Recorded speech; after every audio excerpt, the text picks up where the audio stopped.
Hace poco leí una frase que decía que es muy bueno ser importante, pero es más importante ser bueno.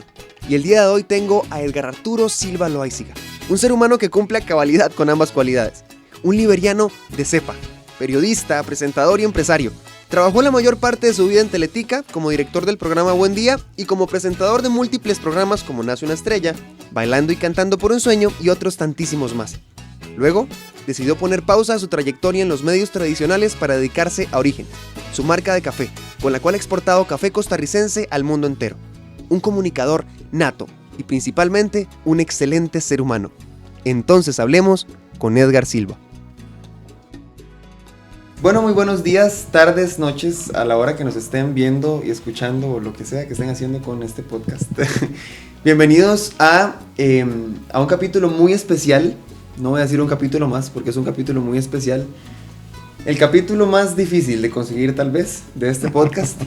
Por el que más hemos peleado, por el que más hemos luchado. Pero bueno, estamos en el capítulo número 10 del podcast. Entonces, hablemos con un invitado que basta, ni siquiera necesito presentárselos, pero se los voy a presentar solo por la formalidad. Estamos con don Edgar Arturo Silva Loaiziga, periodista. Muy bien. Periodista. Ese soy yo. Unos lo conocen por ser periodista de Buen Día, otros lo conocen por ponerse a bailar con Víctor Carvajal en la Plaza de Toros, pero al final de cuentas es uno de los personajes más importantes, tal vez, de la historia reciente de nuestro país, por muchas cosas buenas, principalmente. Así que vamos a hacer primero una pequeña introducción. Edgar, ¿cómo estás? ¿Cómo ha estado todo? Muy Cuéntame. bien, muy bien. Tranquilo, la verdad, tal vez ha sido un inicio de año, digamos, como muy normal, bonito, tranquilo, dedicado a las cosas de la finca, comenzando a atender algunos otros oficios de trabajo con las empresas para las que les presto el servicio, pero en general muy bien. Muchas gracias. Qué dicha, me alegro mucho, de verdad. Les decía que este es tal vez uno de los... Yo estoy seguro que no le he insistido tanto a don Edgar por una entrevista como esta. Así que, de verdad, valórenla. Espero que la vean mucho. Se gana el premio al necio. Exactamente. El Oscar al más necio, muchas gracias. Yo lo recibo. Así como la última entrevista que tuvimos. Pero bueno, quisiera saber un poco, ahora que estamos hablando de lo necio, de la intensidad, de toda esa parte, ¿cómo ha sido para vos ser intenso? Porque creo que si algo ha marcado mucho la carrera de Edgar es en todo lo que hace, en todo lo que presenta, en todo lo que muestra tal vez en la forma en la que va a dirigir un evento o algo corporativo, etcétera. Siempre es mucha intensidad en cuanto a sus emociones, en cuanto a todo. ¿Cómo ha sido para vos vivir esa vida intensamente? Sí, hay un momento en la vida, David, que uno entiende que esa intensidad es buena si uno la maneja bien. A ver, eso que vos llamás intensidad, yo quisiera verlo como una manifestación de la pasión, del gusto, del deseo de que las cosas salgan bien, de disfrutar las cosas. Y cuando uno de verdad se empeña en hacer algo, lo menos que uno tiene que hacer es desear que todo salga bien.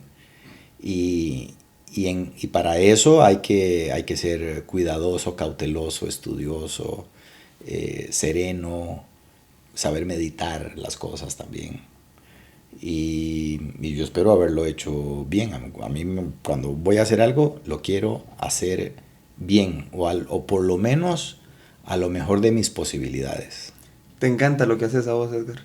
Sí, la verdad, siempre he tratado de encontrar oficios y actividades que me satisfagan, que me gusten, porque creo que es la forma más genuina y más agradable de hacer las cosas.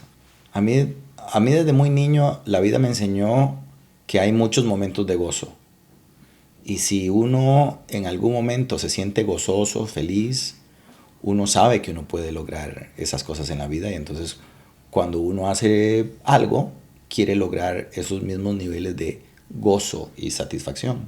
Entonces yo genuinamente lo busco. ¿Vos crees que en la vida son más los momentos de gozo que los momentos de tristeza que hay? Eso debería ser lo ideal, ¿ok? Y yo creo que si uno ve de forma general la vida, hay mucho más momentos de gozo y de satisfacción. Si uno aprende a apreciar los pequeños detalles de la vida, los pequeños momentos de la vida, uno encuentra gusto, gozo, felicidad.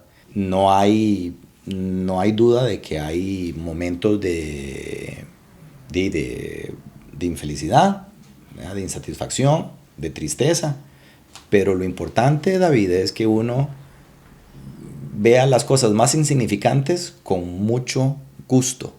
Comerse una fruta, sentarse a ver un atardecer, saludar a alguien, darle café a un viejo amigo aunque no toma café del bueno. Pero bueno, hasta eso hay que hacerlo con gusto. Edgar, pasaste tu infancia en Liberia, Sí. Liberia, Guanacaste, muy cerca de donde vivo yo. Sí. ¿Cómo? He escuchado muchas veces que vos decís que tu infancia fue inmensamente feliz.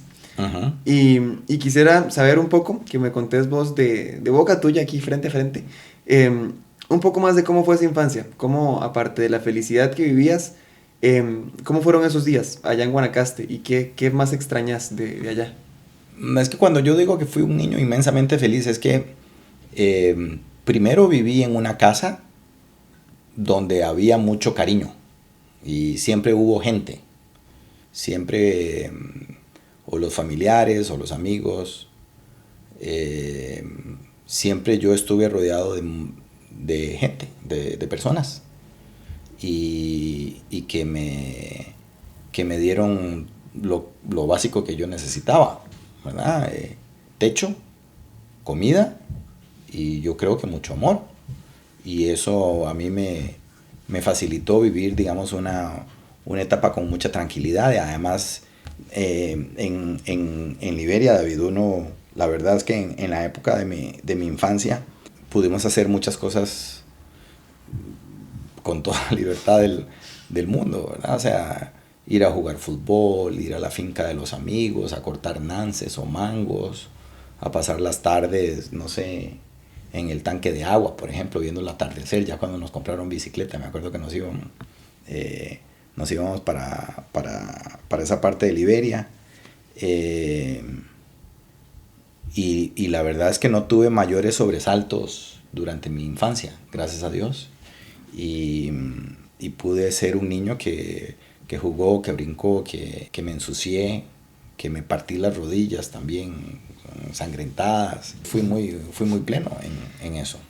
En medio de esa infancia, Edgar, fallece tu papá, que era microbiólogo. No, si no me sí, equivoco. pero ya eso fue a los 13. Sí. Ya, digamos, ya Ya estaba era saliendo. tirando a la adolescencia. Exacto. Fue en esa transición. En que esa también transición. es un momento difícil. ¿Y cómo fue para vos perder a tu papá a esa edad?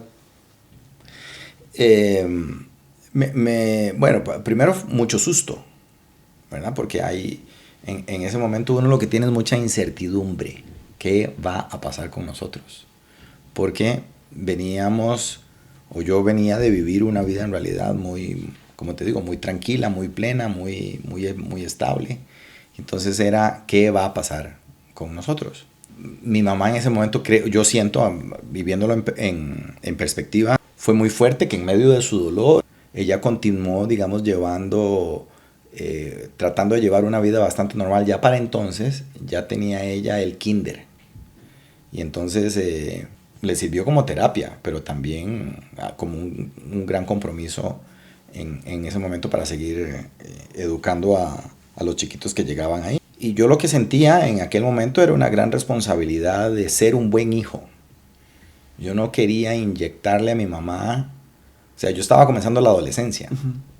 Yo recuerdo que yo decía, no, o sea, no hagas locura, no te expongas mucho para no llevarle más...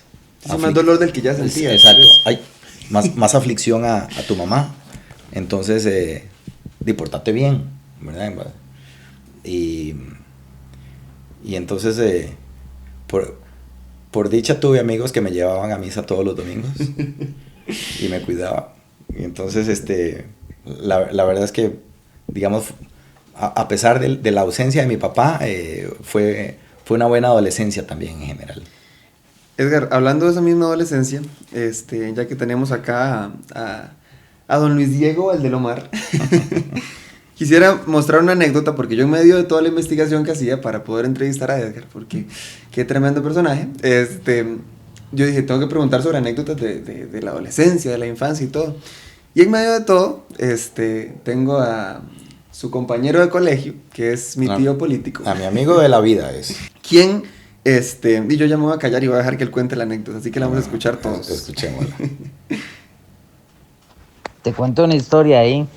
Fíjate vos que en una oportunidad de chiquillos ahí jugando un partido de fútbol, no me acuerdo contra quién era. Edgar es zurdo y viene, yo creo que fue en el Edgardo Baltodano que se jugó.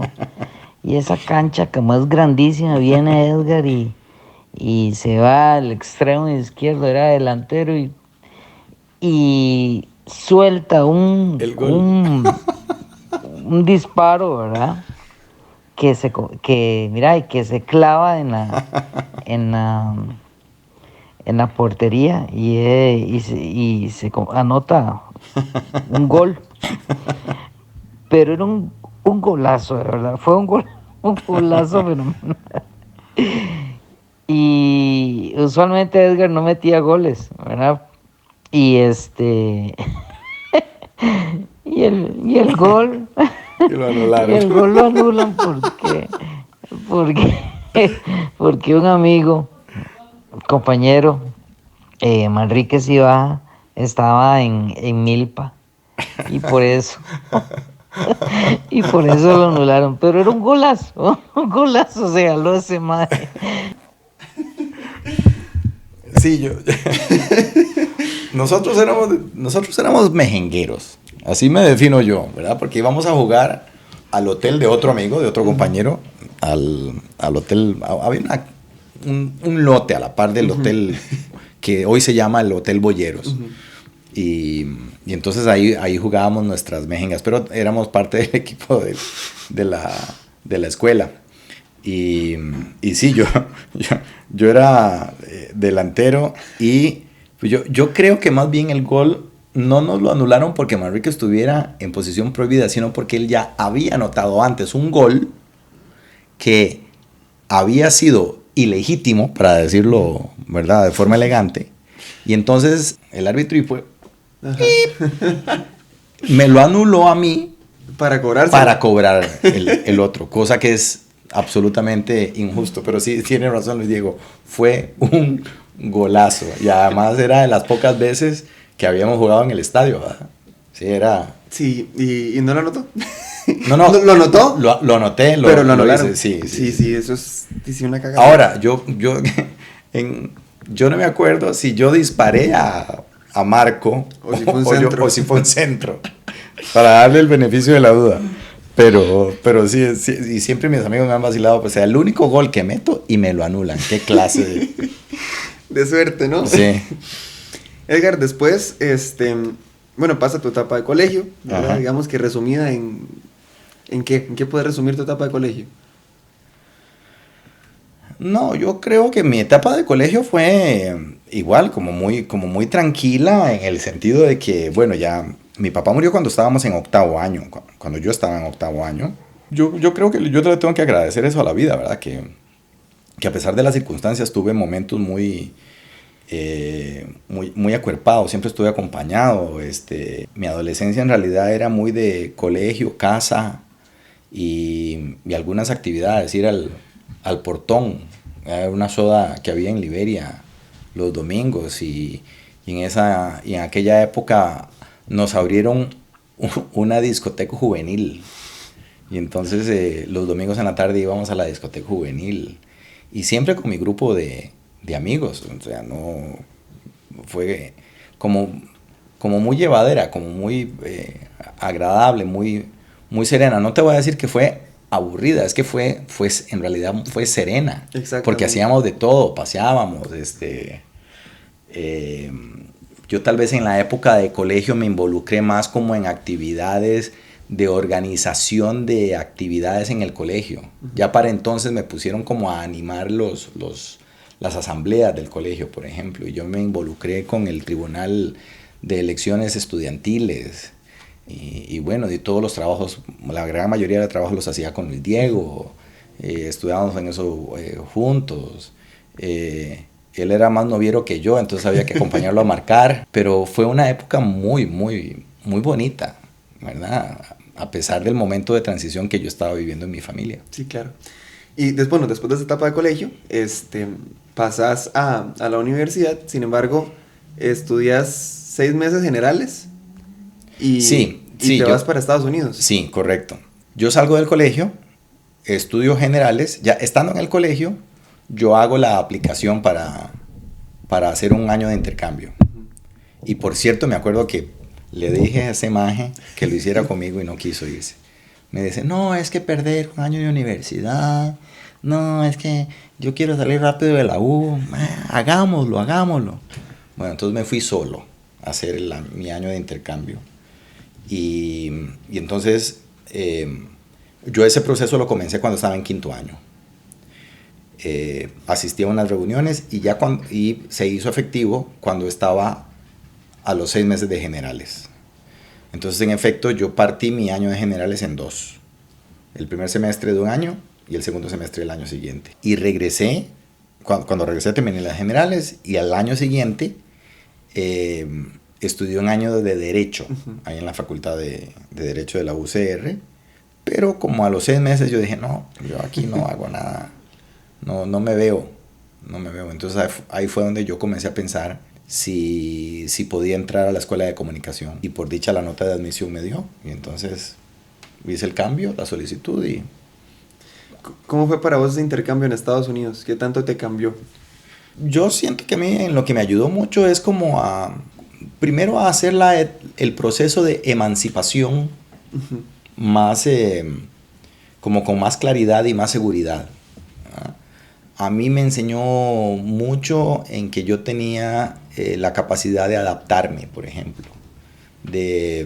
La muerte de mi papá a mí me enseñó que yo tenía la capacidad de adaptación, o sea, de a pesar de tener un mal momento, de poder entender las circunstancias y manejarlas.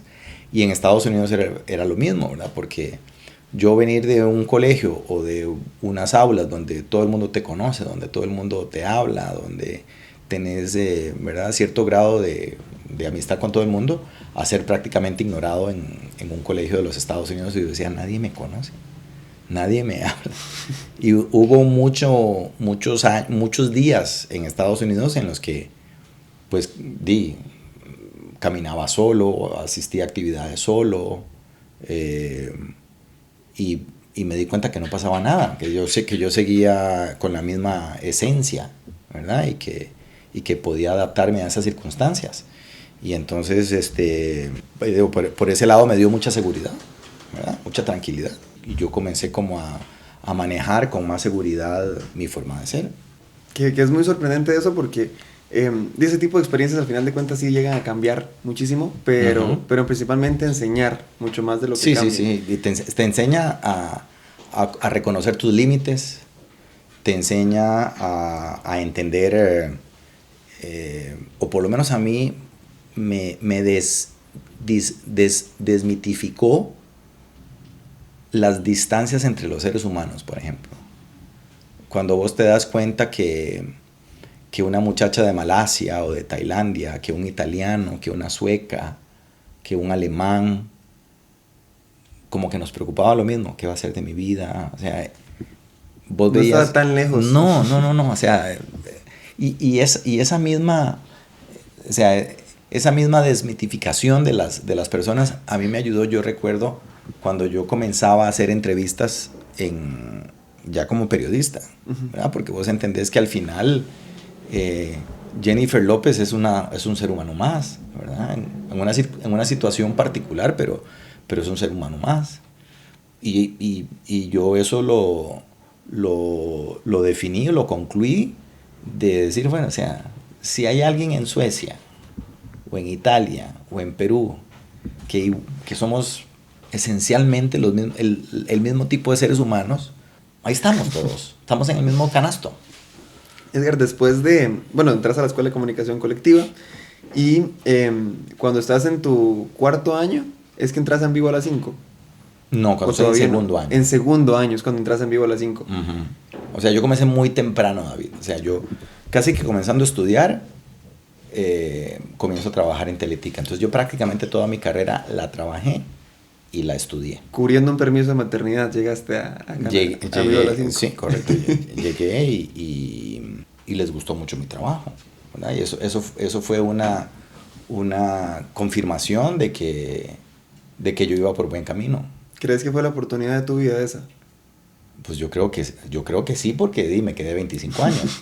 y definitivamente ese acontecimiento redirigió mi vida, porque mi plan de trabajo, mi plan de vida, era regresar a Guanacaste y hacer periodismo en las radioemisoras que había en Guanacaste. Ese era mi proyecto.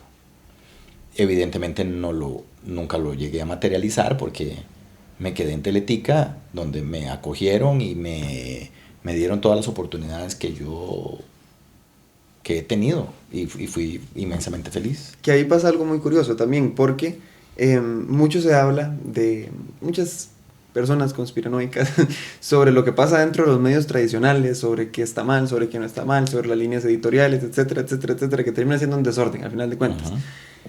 ¿Qué pasa dentro de esos medios tradicionales? ¿Qué crees vos cuáles son las razones por las cuales la gente tiende a hacer ese tipo de comentarios y vos que lo viviste en carne propia tantísimos años, digamos, ¿cómo lo puedes definir? Yo puedo hablar por mi experiencia, por lo que yo vi, por lo que yo viví, ¿okay? Yo te puedo decir que a mí en Teletica nunca nadie me dijo ni qué hacer ni qué decir. A mí. ¿Ok? Yo creo que yo practiqué ahí un periodismo que fue producto de mi conciencia, de mi propia conciencia. Entendiendo, por ejemplo, que a mí nunca nadie me llamó para decirme esta es la línea editorial, esto se dice, a mí nunca nadie en la vida me hizo una solicitud de ese tipo. Te puedo decir que sí recibí algunas presiones externas al canal. Empresarios, grupos de interés, políticos, que me hacían comentarios, insinuaciones, pero uno se hace el maje, ¿ok? Y yo siempre respondí a mis valores y a mi conciencia. Y yo creo que por eso fue que duré tanto, David. O sea, es que ponete a pensar que 25 años. ¿No te aburriste alguna vez, alguno de esos días? En el último año. En el último año me aburrí. O sea, ya sentí que me estaba repitiendo, yo ya no me asombraba, ya no me ilusionaba. Y entonces por eso fue que yo decidí salirme. Porque me dije a mí mismo, ¿vos estás contento aquí? Y la respuesta fue, no, ya no estás tan contento. Y yo siempre he sido muy crítico de la gente que se queja de su trabajo. Yo siempre he sido tremendamente... yo censuro mucho a la gente que dice, uy, qué pereza ir a trabajar, uy, qué mierda, mañana es lunes, uy, madre, qué pereza ir al yugo. Entonces, no, vos puedes hacer un cambio en tu vida. Porque yo soy un fiel convencido de que en el tanto vos escojas bien lo que querés hacer y lo hagas con tremendo gusto, vas a ser la mejor versión de vos como persona y como profesional. Y nadie te tiene que andar motivando. Nadie te tiene que decir, vamos David, usted puede. No, es que la motivación le sale a uno desde adentro. Y esa es la mejor clase de motivación que uno puede tener. Y yo te puedo asegurar que yo creo que a mí me surgieron muchas oportunidades porque lo que decías vos ahora, tenía un entusiasmo con todo lo que me involucraba. Es que me emocionaba.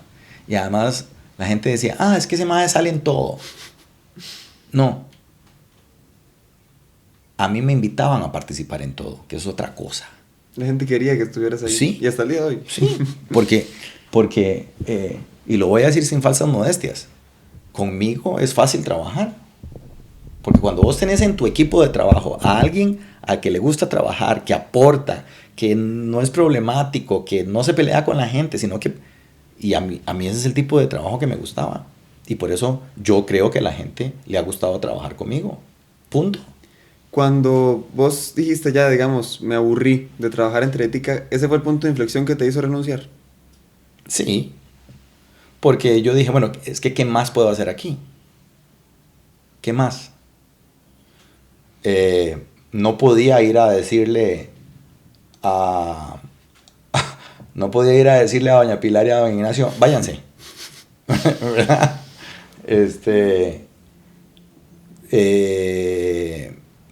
Y no veía otras opciones dentro del canal. Entonces yo creo que lo más honesto que yo pude haber hecho es decir, ok, si vos ya no estás contento aquí, la estructura, la corporación, la empresa no va a cambiar por vos. Vos sos el que tiene que cambiar. Y entonces me busqué otra cosa que hacer. Y coincidió con el momento en que me estaba gustando el café. Y ok, me voy a dedicar a esto y voy a vivir de esto. Y ya, y nos acomodamos aquí en la casa. Cuando entras en otros proyectos, después de ser periodista 100%, digamos, después de 25 años, ¿cómo fue para vos ese renacer, digamos, en tu vida? Porque fue de llevar una vida de ir todos los días a Buen Día, de dirigir eventos, etcétera, etcétera. Muy fuerte, digamos, muy pesado todo. Muy rutinario, sí. Ajá, muy rutinario. ¿Cómo fue ese cambio? A ver, siempre hay incertidumbre, ¿ok? Siempre hay dudas. Pero, mae, relax. O sea, ¿qué hice los primeros meses? Primero dormía tarde. Luego hubo días en los que no me bañé. Me dejaba crecer la barba. Y veía El Patrón del Mal. 5, 6 capítulos al día veía. ¿Verdad? Porque, o sea, literalmente hacer nada. Nada. ¿Okay? Esos fueron como los primeros meses. Y ya después me comencé a involucrar un poco más en las actividades que ya tenía coordinadas. Pero digamos, fue, ¿qué te digo? Un momento, sí, de mucha incertidumbre, como te dije, pero también como de mucha paciencia para ver cómo se iban acomodando las cosas. Y no hacer drama, ¿verdad?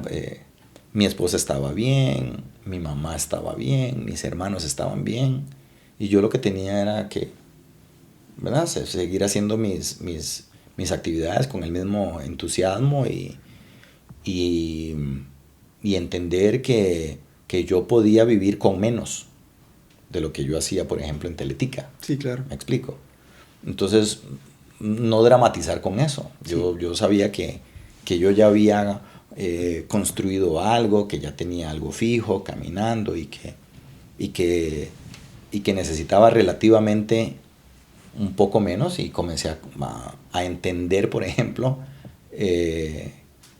que había tardes en las que yo podía ir a tomar café. O eso antes para mí no era viable, no era posible, ¿verdad? O que podía irme para Guanacaste 2, 3 días entre semana, que tampoco era posible antes. Que de hecho eso es muy curioso porque, bueno, muchísimas personas cuando, qué sé yo, tienen una decisión muy fuerte en su vida o un cambio muy fuerte en su vida, piensan en qué va a pasar después y lo ponen como una meta futuro de lo que vaya a pasar después, pero se olvidan de que para llegar a ese momento se necesita todos los días. O sea, entonces cada día va a ser un día diferente y es cómo vivís cada uno de esos días. Entonces, creo que eso enseña mucho porque al final de cuentas es entender de que pase lo que pase, y si Dios nos lo permite, vamos a seguir viviendo todos los días y hay que hacer que ese día sea tal vez menos pesado que el anterior para que cuando llegue ese momento sea eso, como vos decís, relajado, calmado. Y no dramatizar, correcto. O sea, no perder la serenidad, ¿verdad? Porque ha habido momentos en los que, por ejemplo, no tengo ingresos. O sea, no tengo actividades contratadas por 2 o 3 semanas, o un mes, o para la pandemia, 4 meses, que no teníamos ingresos. Pero bueno, Para eso es importante tener, digamos, también una vida, aprender a vivir con cierto orden, ¿verdad? Y administrar y tener tus ahorros y saber más o menos cómo te vas a ir manejando. Entonces no entrar en pánicos innecesarios.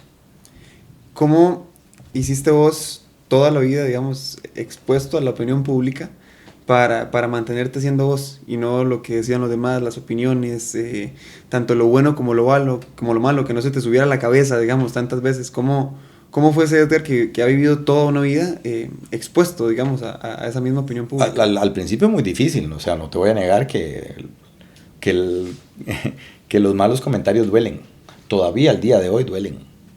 Lo que pasa es que con el tiempo, al principio a uno le duele mucho tiempo y uno cuestiona mucho eso durante mucho tiempo. Ahora no es que no me duela, siempre duele, pero dura menos de un minuto.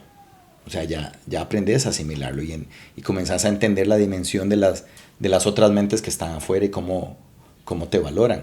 Yo en principio, David, yo sé que no soy una mala persona, yo no soy un deshonesto, no soy un delincuente, no hago las cosas de mala fe, por el contrario, todo lo contrario. Y entonces yo ya sé quién soy, yo ya sé cuánto valgo, yo ya sé qué quiero. Y eso me da mucha seguridad, pero en el tiempo sí, claro que uno se resiente, a uno le duele cuando la gente cuestiona, por ejemplo, la honestidad con la que uno ha hecho las cosas. O es tremendamente crítico cuando vos cometes algún error algún descuido, por ejemplo, de algún dato, por ejemplo, o alguna palabra que vos pronuncias mal y te flagelas al principio por eso. Alguna pregunta que no planteaste de la forma más apropiada o de forma muy directa o demasiado insensible, no sé cómo quieras ponerlo. Uno se cuestiona en esos momentos, pero ya con el tiempo uno aprende a dimensionar y aprende a vivir con eso. Lo otro, David, es que te voy a ser honesto. Yo siempre he sentido que la notoriedad a mí me llegó por añadidura. Cuando yo entré a Teletica, a mí lo que me emocionaba era hacer los reportajes, no te voy a mentir. O sea, la notoriedad, el hecho que la gente te vea en la calle y te pida, nunca fue un objetivo como tal. Yo podía sospechar que podía suceder, pero nunca fue algo que me... No era exactamente por eso que ibas. No, a mí me gusta hacer reportajes, a mí me gusta hacer entrevistas, a mí me gusta hacer programas. Eso es lo que me mueve, o lo que me movía a mí en su momento. Entonces, vos aprendés cuando vos le das un valor a ese tipo de situaciones, en realidad aprendes a convivir con eso. Y para mí no ha sido, o sea, vos te das cuenta cuando llegas a un lugar y alguien voltea a verte y te saluda y te asienta, ¿verdad? ¿Te gusta a vos eso? Sí, porque eso lo que indica es que las personas han aprendido a quererte, ¿verdad? Y el amor o el cariño no se regala. El cariño, o sea, no se le da a cualquiera. El cariño es un regalo, se lo das a alguien, pero digamos no se lo das a cualquiera, se lo das a alguien a quien vos considerás que es merecedor de tu respeto, de tu afecto, de tu admiración, y yo creo que eso es así es como yo interpreto esas manifestaciones de la gente. Edgar, en tu cuarto año de carrera recibiste una mención honorífica por parte de la agencia de noticias por una serie de reportajes que hiciste sobre Franklin Chang, si no me equivoco. Sí. ¿Cómo fue en ese momento, ni siquiera graduado todavía, para vos llegar a sentir, digamos, esa vista, tal vez, digamos, hacia esa misma opinión pública tan temprano, tal vez? ¿Cómo fue recibir ese reconocimiento tan temprano y cómo mantenerlo? A ver, yo no sé si eso es lo que sienten los ganadores de los Oscar. No sé, ¿verdad? Pero recibir un premio internacional es tremendamente gratificante, es muy gozoso. Es que ponete a pensar que de toda América Latina habían mandado trabajos. Y el que llamó la atención fue el tuyo. Y no solamente llamó la atención, sino que la gente lo considera el más destacado. El mejor. Sí, y no es que uno se sienta la divina torta envuelta en huevo, pero sí, digo, la verdad es que es bonito. O sea, eso significa que yo tengo un concepto, que manejo principios, que manejo valores, que manejo un método, que cuando yo voy, que todo lo engorroso que fue hacer esa serie de reportajes, ¿verdad? Porque me quemé las pestañas, pasé horas redactando, todo eso se te premia. Y eso es muy gratificante. Pero yo, como lo traté de entender en aquel momento, David, era que me lo disfruté y me comí los $150 o $250 de premio, no me acuerdo. Pero yo, como un ejercicio, ese premio está colgado en la pared de la casa de mi mamá. Yo no lo tengo, yo no lo veo, eso es de mi mamá. Entonces, cuando he recibido ese tipo de reconocimientos, se los llevo a ella. Esos reconocimientos no viven conmigo. Y yo creo que lo hice como un ejercicio, ¿verdad? De que uno no es eso. Porque uno no es sus premios, ni tampoco es necesariamente sus fracasos. Uno es algo ahí como intermedio. Que precisamente, bueno, en medio de ese contraste sobre ese premio que fue tan increíble para vos y para tu vida, pasa una anécdota que me encantó, que fue la del Mundial de 1990, cuando iban todos a hacer sus reportajes y la selección venía después del Mundial histórico, su primer Mundial, y que no me dieron pelota. Y que no te dieron pelota, exactamente. Nadie me dio pelota, nadie me quiere, no puedo hacer esto. Y me voy a ir, de aquí nadie se fija en mí, sí. Pero yo, ese ejemplo de lo del Mundial de Italia 90, yo lo contrasto con lo que me pasó 24 años después.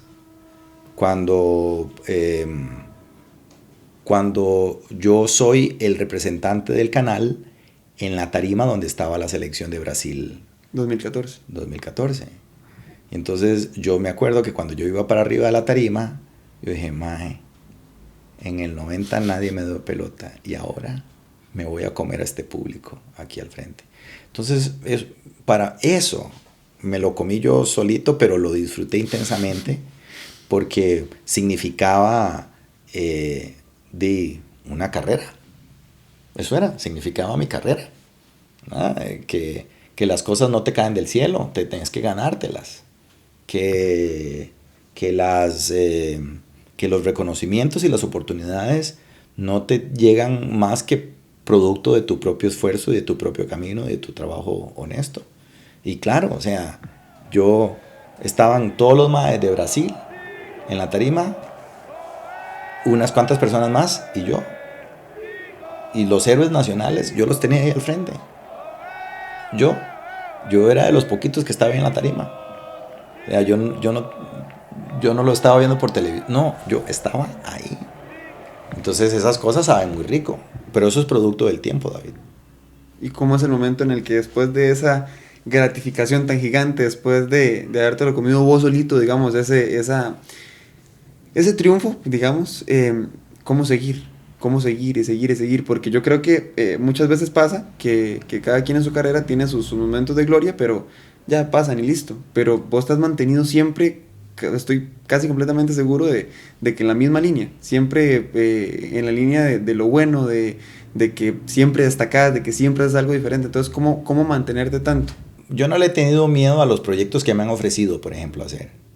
Si a mí me gustaba, le damos. Por ejemplo, cuando me llegaron del canal y me ofrecieron el Chinamo, por ejemplo, ese programa no existía, nadie sabía a qué íbamos. Y yo dije, démosle. ¿Verdad? Y cuando surgieron los otros proyectos, démosle. Edgar, ¿querés hacer Miss Costa Rica? Démosle. Y la verdad, David, yo me he ido tropezando con las oportunidades, así lo digo yo. Yo creo que más bien una va dando pie a las otras. Entonces yo me tropiezo con esas oportunidades y yo he tenido la voluntad de decidir si lo hago o no lo hago o hasta cuándo lo hago. Por ejemplo, yo consideré que el Chinamo después de 6 años ya. Suficiente. Ya. Y todavía la gente me sigue relacionando con el Chinamo. Pero yo lo que, digamos, en efecto no he tenido miedo a esas oportunidades con las que me han ido surgiendo. Pues yo ninguno de esos trabajos los fui a pedir, me los ofrecieron. Y eso también es muy bonito, porque eso me hace sentir aceptado. Y eso es muy importante en la vida de todos los seres humanos, la aceptación. Y por eso es que en el tanto a mí me sigan surgiendo ese tipo de oportunidades y me gusten, me voy en ese avión que está pasando. ¿Cómo podrías describir vos tu carrera en 3 palabras? En 3 palabras. Uy. Bueno, no se asusten, ahí va pasando un avión por los que van oyendo.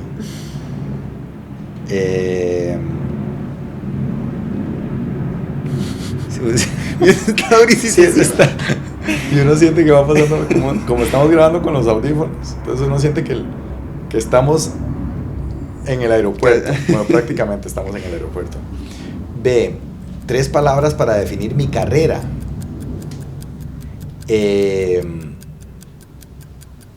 Ha habido un grado de espontaneidad. Mi carrera ha tenido mucha pasión. Y mi carrera ha sido muy variada. Yo la verdad, yo he hecho mucho. Y he hecho lo que me da la gana. O sea, lo que me atrae. Entonces, como he tenido pasión, ha sido variada y ha sido tremendamente satisfactoria. ¿Cómo describís al Flaco Silva en 3 palabras? Tranquilo, apasionado y me gustaría decir la palabra solidario, empático. Ahora eso es otra.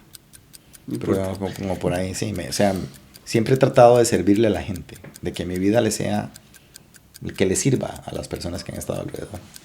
¿Quién consideras que sos vos para los demás? Yo esperaría que una buena persona, en principio. Básicamente, porque vemos mucho de la gente que me busca, que me escribe, lo que resalta es eso, que me tienen confianza. Y eso es muy bonito, ¿verdad? Porque confía en vos desde una señora mayor hasta un muchacho o una muchacha que me llama o me escribe para pedir consejo o compañía en distintos momentos de su vida. Eso es ser significativo. Y ya que estamos hablando de eso, para vos, ¿qué significa ser una buena persona? ¿Qué conlleva ser una buena persona? Ofrecerle la mano a los demás para que crucen una calle o para que se impulsen en su propia vida.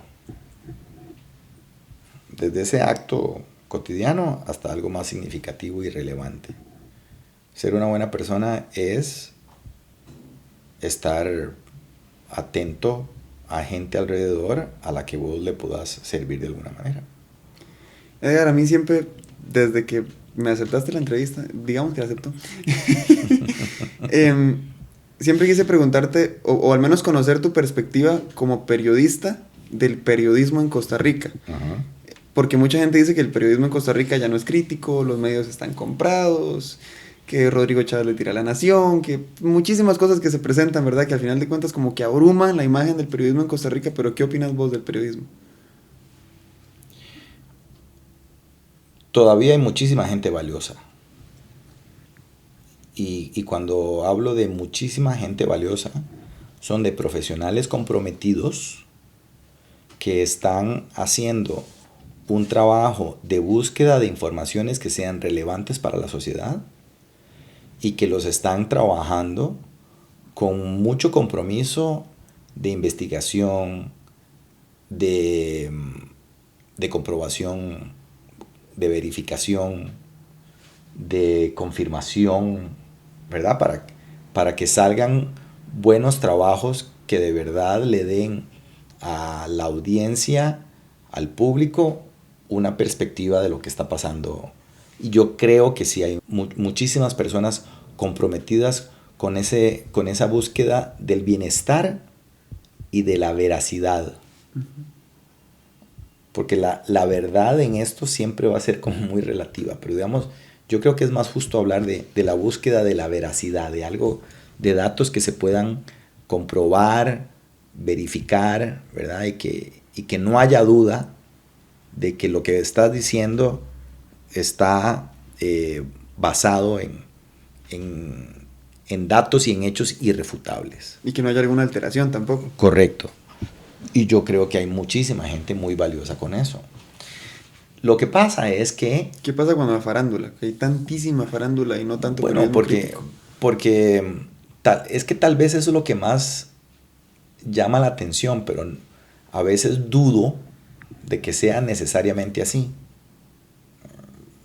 Yo sí creo que hay medios, periodistas, informaciones y medios que están muy comprometidos con informaciones que son relevantes para la sociedad, pero también en efecto hay mucha simplicidad, mucha liviandad de muchas informaciones, pero es que eso es lo que más llama la atención. Entonces uno siente que eso es lo que más domina. Y puede ser que haya una presencia así de ese tipo de informaciones. Y para mí, David, eso está relacionado con el nivel de exigencia de las audiencias. Alguien puede decir que voy a desviar la respuesta. Yo quisiera que la gente en este país tenga un nivel de educación, de escolaridad más alto y de mejor calidad para que esté interesado en otros temas. Desafortunadamente, la brecha entre los que más tienen y los que menos tienen, y no hablo de lo económico, hablo de conocimiento, de oportunidades, es cada vez más grande. Y entonces, para el sector que vive coyol quebrado, coyol comido, para la gente que vive realidades sociales muy adversas, buscan informaciones que los alejen de su propia realidad. Y entonces son los que van al estadio a gritar, o son los que siguen la cansona noticia de Shakira y de Piqué.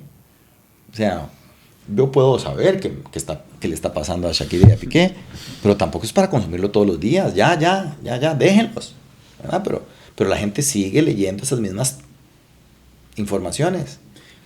Entonces donde quiero llegar, David, es que si usted quiere que eso cambie, usted deje de buscar y de leer esas informaciones para que veas cómo la cosa da vuelta. Sí, pero hasta que no tengamos una población verdaderamente educada en el sentido de con capacidad de análisis, con criticidad, con análisis serios, no vamos a voltear esa tortilla. Siempre va a haber una tendencia, y desafortunadamente, y perdón por lo que voy a decir, pero es que es la mejor forma de ejemplificarlo, yo digo que es una mexicanización de los medios, ¿verdad? Aquí todo el mundo se sabe los chismes de los programas de chismes mexicanos, de las noticias de los chismes mexicanos, ¿verdad? Y entonces piensan que lo que va a ser rentable y bueno aquí es esa misma carajada. Entonces, resétenlos. Sí, tanto así que llegan medios como Canal 8, multimedios, digamos, que ingresa al país a construir casi que lo mismo, por lo menos en su propuesta inicial. Pero eso también ha sucedido con los medios ya establecidos, David, que también han comprado programas, ¿verdad? Y consumimos las novelas de allá. Y entonces, claro, conocemos a los artistas que salen en las novelas y nos interesa lo que sucede alrededor de la vida de ellos, pero ¿cómo hacemos para que la gente entienda que si yo veo a alguien y me gusta como actor, me puede interesar un poquitito algo de la vida, pero dedicarme a eso, ¿como para qué? Sí. ¿Para vos qué es más problema, el medio que lo publica o el que lo consume? Eso es el huevo y la gallina. Para mí es muy importante que la educación de la sociedad en general mejore, que nos enseñen a leer más, que nos enseñen a tener mejor perspectiva de las noticias en el mundo, del impacto, por ejemplo, de lo que está pasando en Asia o en África, ¿verdad?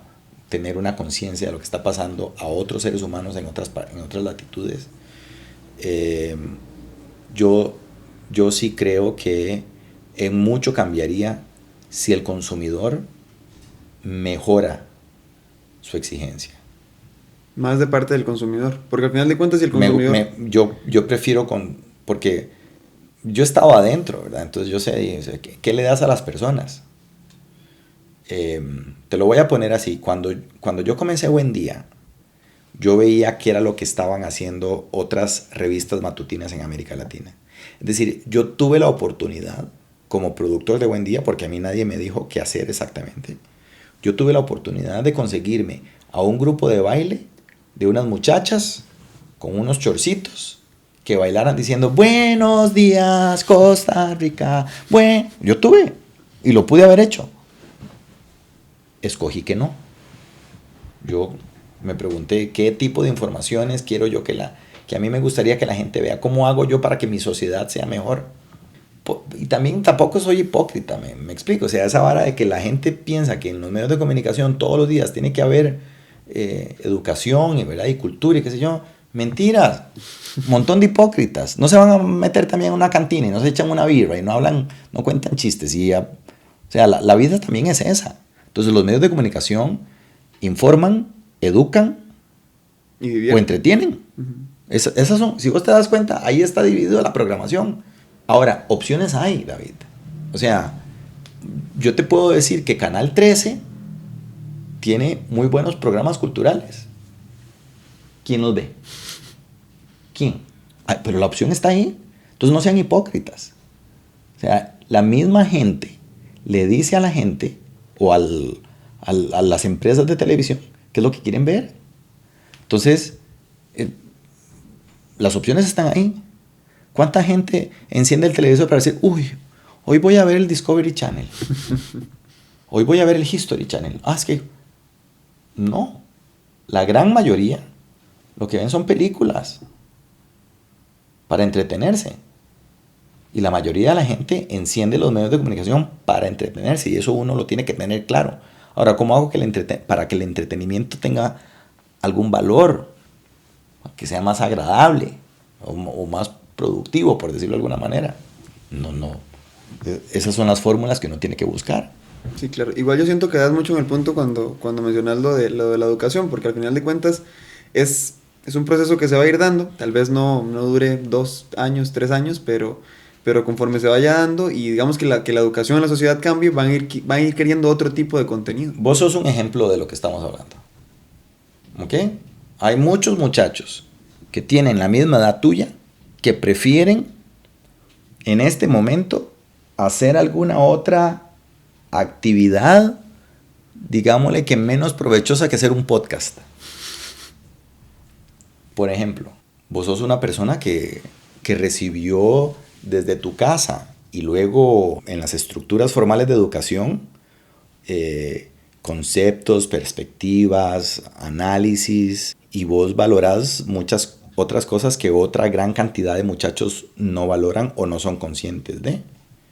Y entonces, si la mayoría de los muchachos en tu país tuvieran las mismas oportunidades que tu familia te ha dado y que la educación te dio a vos, uno creería que va a haber gente crítica y preocupada por los temas que a vos también te preocupan. Pero no es así. El concierto de Bad Bunny estaba repleto. Repleto. Un mae que no canta. Perdón. ¿Verdad? Pero no son para ir a ver, no sé, algún otro artista un poco más con otro tipo de mensajes, por ejemplo, no sé. Yo siento que también hay un problema muy grande y precisamente ahí es donde está el contraste tan inmenso que hay entre pensar que el problema es la persona que lo consume y la persona que lo ofrece. Porque entre más, por ejemplo, Bad Bunny, yo siempre he sido muy, muy crítico, no ¿A vos te gusta Bad Bunny? para nada, pero, pero lo que me refiero es que él es experto en hacer que la música le guste a la gente. No hay una Pues canción de ese mae que no pegue un montón. Y está bien. Exacto. O sea, yo digo, gustos son gustos, ¿verdad? Como hay gente que odia a Arjona. Pero Arjona tiene muchos seguidores y en eso uno tiene que ser muy abierto, David. Sí. Pero lo que te quiero decir es que uno quisiera que la gente sea un poco más sofisticada para hacer sus análisis, ¿verdad? Pero es que ahí también nos metemos con el gusto de la gente. Y Bueno, eso ha sido algo bien complejo porque pues sí. es como irrespetar el espacio de las otras personas y cuando vos irrespetas el espacio de lo Sí. que te gusta y ya lo sacas del ser individual que es, digamos, eso, ya ahí... Eso se llama tolerancia. Y entonces uno se lo aguanta. Pero yo sí creo que si vos, por ejemplo... ¿Hasta qué punto ser tolerante? Sí, ve, me acuerdo que una vez un ahijado íbamos en el carro y en mi carro yo puse música clásica. Y entonces me dijo, qué aburrido. Entonces yo le digo, no, la palabra no es aburrido, la palabra es tranquilo. Si a usted este momento de tranquilidad le parece aburrido, lo puedo entender. Pero lo que esa música me transmite a mí no es aburrimiento, es tranquilidad. Y cuando yo manejo, me gusta sentirme tranquilo. Y lo entendió. Entonces, si vos le explicas a la gente las cosas de una manera, digamos, fácil de digerir, yo creo que mucha gente lo entiende. La música clásica no es aburrida. La música clásica no es fea. La música clásica yo la uso para acompañarme. ¿Ah? Ahora que paso muchas horas solo aquí en la casa, por ejemplo, yo pongo música clásica y con eso me acompaño. Y estoy en mi momento de serenidad y así me siento porque es lo que yo ando buscando. Pero claro, si voy para las fiestas de San Carlos, pues sí, pongo a Los Ángeles Azules y está bien. ¿No? Lo que uno tiene que entender es que todo varía dependiendo de las circunstancias y uno tiene que ser tolerante a eso. ¿Y hasta qué punto ser tolerante con las cosas que, por ejemplo, hay canciones de Bad Bunny que han estado sujetas a la crítica que por decir ciertas cosas, digamos, se vuelve misógino, se vuelve ofensivo, Ajá. se vuelve machista? Entonces, ¿hasta qué punto ser tolerante? Yo diría que hasta todo punto. ¿Qué vas a hacer? ¿Vas a agarrar con un palo a todos los que oyen para convencerlos? No. ¿Qué vas a hacer? Tenés que comenzar a sembrar en los hogares para que los papás también desarrollen ciertos gustos. Y tenés que desarrollar en los centros educativos educadores que también sepan explicar ese tipo de circunstancias a los alumnos. Te lo preguntó René Montiel en el 50 preguntas para, y te lo pregunto yo otra vez. ¿Cuál es la peor cualidad que consideras vos que tiene el costarricense? Yo creo que la deshonestidad, insisto, ¿verdad? O sea, la deshonestidad es la que la que me impide llegar a tiempo a todos los lugares, la que yo creo que a veces hace que le robemos el tiempo y la paciencia a las otras personas. Tenemos que ser más honestos y conmigo mismo también tengo que ser más honesto. En el podcast que hiciste con Toledo y con DJP, Los Gordos Podcast, Mis amigos, hablaste mucho sobre ser correcto, sobre el concepto de ser correcto. Para vos, ¿cómo vivís vos desde ese mismo, de estar sujeto, digamos, a la exposición pública, el ser correcto? ¿Hasta qué punto siempre tenés que ser estrictamente correcto para los demás y pues, sin olvidarte de vos mismo, digamos? Pues uno trata de ser correcto en el tanto lo que yo haga no ofenda ni perturbe innecesariamente a las demás personas. Para mí, digamos que eso es ser correcto. Porque también yo agradezco la espontaneidad y me gusta ser en muchas cosas incorrecto.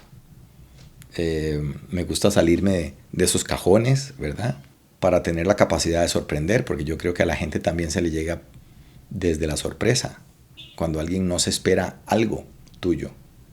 Y entonces con esa actitud o con esa conducta, vos lográs tener la atención de las personas que te rodean o que te están viendo.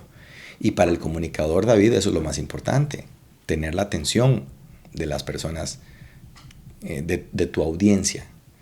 Cuando tengas la atención de tu audiencia, entonces vos podés dar el mensaje que vos querés. Pero hasta ese punto.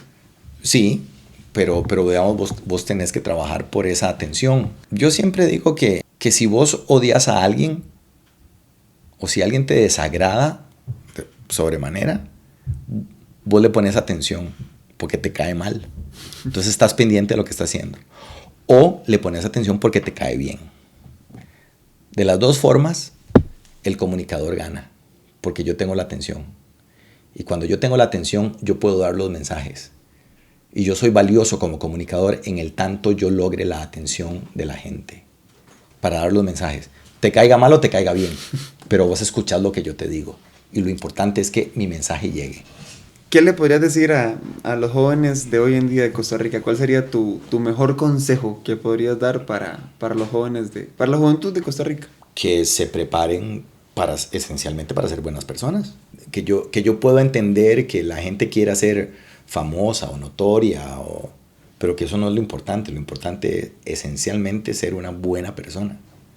Más que un buen profesional, ser una buena persona. El que es buena persona es un buen profesional. Entonces preocúpense por ser buenas personas. Y cuando digo buenas personas es diligentes, honestas, transparentes, puntuales, solidarias, empáticas. Ser buenas personas. Todo lo demás lo puedes ir adquiriendo con el tiempo, pero a las buenas personas siempre les va bien. A las buenas personas siempre van a tener empleo, por ejemplo. Las buenas personas siempre van a inspirar. Estudien para ser astronautas, o estudien para ser ingenieros, o estudien para ser el puesto más sencillo en la sociedad, pero sean buenas personas. Y van a ver que ahí van a encontrar su propósito y van a encontrar su felicidad. Tengo una serie de preguntas finales, así como más express, rapiditas. Ok. ¿Qué te asusta a vos en la vida? Me asusta la ambición. Para poner un ejemplo, me asusta la ambición de Putin, que lo hace capaz de manejar un país bajo el engaño y sacrificando la vida de personas de otro país. Me asusta. ¿Cómo describiría su día perfecto? Mira, aquí en mi casa, con mi familia, con mi esposa, saliendo a comer, y tirados en el sofá o en la cama viendo una película, compartiendo. ¿Qué te hace feliz? Ver a la gente realizada, me hace feliz ver a la gente contenta con los logros que consiguen para sí mismo. Me hace muy feliz ver a otra gente siendo solidaria con otros. Me conmueve, me gusta mucho. ¿Qué le hace falta a tu vida todavía? ¿Qué me hace falta? Ir a África. ¿Qué te gustaría hacer ahí? Ver las sociedades africanas, a la gente, cómo viven, cómo resuelven sus cosas y romper los estereotipos que uno puede haber recibido a través de las informaciones, o sea, verlo con mis propios ojos. O sea, quiero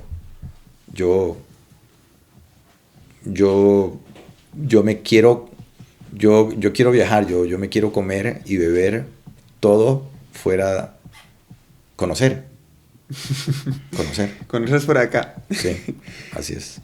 Edgar, bueno, para ir finalizando, ya casi que la última parte de la entrevista, te escribí algo que se llama Carta de Edgar Silva. Entonces, ahí mientras te escuchan las teclas sonando, te la voy a leer para finalizar con eso. Entonces dice así: carta de Edgar Silva. Un comunicador nato, experto en el arte de informar, comunicar y tocar corazones con simples palabras. Unas simples y otras no tan simples, pero al fin y al cabo palabras. Palabras que podría decirlas cualquiera. Basta con desearle un buen día a alguien para poder arreglarle la mañana, pero se necesita más para llegar al fondo del arte de hacer que la vida de una persona mejore con solo presentar un programa o caminar en la calle. Edgar es un mensaje, no un mensajero. Edgar es mucho, pero mucho más que noticias, más que un canal y más que un medio de comunicación. Tal vez el comunicador más importante y necesario que ha tenido nuestro país. Si no es que en la historia, al menos sí en los años recientes. Comprometido con las luchas sociales y con llevar siempre un paso más allá todo aquello que hace. Definitivamente es en Liberia donde nació una estrella extrovertida, un ser humano excepcional y un periodista único. El flaco, el que baila en todas partes, el que nos hace reír y llorar, el presentador, el reportero, el intenso. Así fue como lo describieron las muchas personas a las que les pregunté para poder hacerles entrevista, para ellos, quién era Edgar Silva. Su mayor virtud tal vez, la perspicacia y la astucia para saber dar en el punto siempre con todo su trabajo. Pero en definitiva, la más querida y alabada por todos es su cercanía con la gente, el que sea amigo de todos, el compa de cualquiera que le habla y lo saluda, y eso no se consigue fácilmente. Requiere esfuerzo, requiere agarrarse los huevos y hacer que se pueda. Es tirarse al agua, es no poner peros, es hacer que valga la pena cada esfuerzo. Es ser original, a pesar de que puedan haber otros mejores. Pero como lo dice su marca, en el origen está la marca. Y esa marca es Edgar Arturo Silva Loaiziga. Gracias, Edgar, en nombre mío y de todas las personas que te admiramos y vemos en vos un ejemplo. Gracias por tu entrega, por tu recibimiento, por tu calidez y por tu astucia. Gracias por cambiar el rumbo de la comunicación en Costa Rica, y que gracias a periodistas como vos, la comunicación es cada vez un poco más confiable. Esa es la carta que te escribí, y te quería agradecer personalmente porque, bueno, para mí ha sido un ejemplo siempre y un punto hacia el cual ir, digamos, al menos ¿cómo ponerlo? Una de mis metas es, yo siempre, te lo dije el día que te conocí allá en Nicoya, en las fiestas, que yo te dije, yo quiero llegar a ser mejor que vos. Eso, así fue como me presenté, y de verdad que te agradezco muchísimo por permitirme estar acá en la casa de ustedes dos para poder hacer este podcast y esta entrevista que estaba haciendo hace mucho tiempo, y que mejor para el episodio número 10. El 10. El 10. El de Messi. que fue tan deseado y tan codiciado, y de verdad te agradezco muchísimo, Edgar. Gracias a vos por la insistencia. También hay que reconocerla. Te agradezco mucho la oportunidad y no solamente ponerme a reflexionar sobre lo que yo digo y hago, sino también que ojalá a las personas les sirva para reflexionar alrededor de su propia vida, ¿verdad? Como yo se lo dije a Toledo, yo no soy ejemplo de nada y no quiero ser ejemplo de nada, pero yo sí entiendo que muchas veces uno ve en la vida de los otros algo que me dé luz a mí para caminar hacia los objetivos que yo tengo como individuo. Y eso uno se puede inspirar en otras personas. Así que ojalá que este podcast cumpla con ese objetivo. Muchas gracias. Y ojalá que sea así, que muchísimas gracias nuevamente a vos. Mucho gusto. Y bueno, ese fue el episodio número 10 del podcast Entonces Hablemos. Ya sabe que nos puede seguir tanto en Facebook como en Instagram. Sale como @loquenosedice_cr, @damurillo1. Ahí pueden ver todos los capítulos. Tus redes, Edgar, que salen sobrando, pero decilas. En Instagram, Edgar Silva CR, y en Facebook, Edgar Silva. ¿Qué se viene ahora en los proyectos de la marca de café? ¿Y qué se viene ahora más? No, bueno, en estos días estamos cosechando café. Por dicha vamos a tener una cosecha, digamos, un poquitito más grande, un poquitito, no mucho. Que salga bien, que a la gente le siga gustando el café y los aguacates, porque eso es lo importante. para que para que se den cuenta que uno las cosas las hace con pasión. Y ojalá se lo topen vendiendo aguacates, ya sea, vea, está en todo lado. Lo veo un día en Liberia, otro día en Heredia, así que bueno, ahí se lo van a seguir encontrando. Y Es nada, que hay que vender, si no, no se vende. por supuesto. Pero bueno, ese fue el episodio número 10 del podcast. Entonces hablemos, ahí nos seguimos viendo y hasta luego.